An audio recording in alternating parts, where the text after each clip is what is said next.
It's Sunday morning. మన channel subscriber ఒకరు chilli garlic పొడి పోస్ట్ చేయమని అడిగారు. ఆ సబ్స్క్రైబర్ ఎవరో కాదు, నా కాలేజ్ ఫ్రెండే.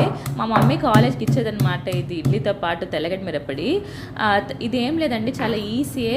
రోట్లో తెల్లగడ్డ జీలకర్ర దంచి ఒక బౌల్లోకి తీసుకోవాలి. ఐ థింక్ ఈ చిన్న రాయి అన్న ప్రతి ఒక్కరి ఇంట్లో ఉంటుంది. పెద్ద పెద్ద రాయలు ఇప్పుడు పెట్టుకోకపోయినా మన తెలుగు వాళ్ళ ఇంట్లో అది తెల్లగడ్డ జీలకర్ర దంచి వేసుకున్న బౌల్లో మనకు కావాల్సినంత మిరపొడి, సాల్ట్ వేసుకొని మిక్స్ చేసుకోవాలా. అంటే పొడి అయితే రెడీ అయిపోయింది.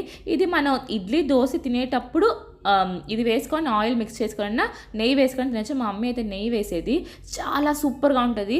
ఇడ్లీ తెల్లగడ్డ మిరపడి నెయ్యి వేసుకొని తింటే ఇడ్లీలు అలా వెళ్ళిపోతూ ఉంటాయి లోపలికి.